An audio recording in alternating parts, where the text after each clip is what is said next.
Triage efektif, strategi penanganan dalam keadaan bencana.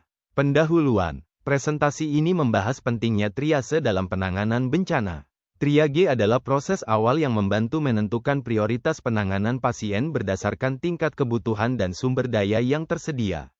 Strategi triase yang efektif dapat menyelamatkan lebih banyak nyawa dan mengurangi dampak bencana. Definisi triase. Triage adalah proses pemisahan dan pengelompokan pasien berdasarkan tingkat keparahan kondisi mereka. Tujuannya adalah untuk memastikan bahwa sumber daya medis yang terbatas digunakan secara efisien. Pemahaman yang baik tentang triase sangat penting untuk menangani situasi dengan cepat.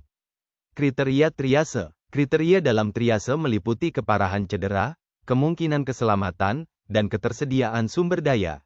Sistem warna digunakan untuk mengkategorikan pasien dengan cepat. Kriteria ini membantu tim medis dalam mengambil keputusan yang tepat dan cepat. Strategi penanganan. Strategi penanganan dalam triase harus mencakup komunikasi yang jelas antar tim, pelatihan yang memadai, dan penggunaan teknologi untuk memantau pasien. Pendekatan terstruktur dapat mengurangi risiko kesalahan dan meningkatkan kesiapan dalam menghadapi situasi darurat. Peran teknologi. Teknologi memainkan peran penting dalam triase efektif. Aplikasi dan perangkat lunak dapat membantu dalam pelacakan pasien dan pengelolaan data. Dengan memanfaatkan teknologi, proses triase dapat dilakukan dengan lebih cepat dan akurat, meningkatkan keselamatan pasien. Kesimpulan, triase yang efektif adalah kunci dalam penanganan bencana.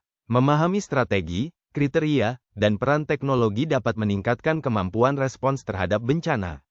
Setiap detik berharga dalam situasi darurat, dan triase yang baik dapat menyelamatkan banyak nyawa.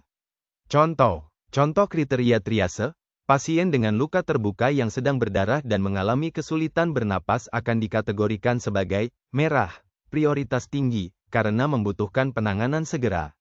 Contoh strategi penanganan, tim medis dapat menggunakan aplikasi untuk melacak pasien dan mengelola data, sehingga mereka dapat dengan cepat mengidentifikasi pasien yang membutuhkan penanganan segera.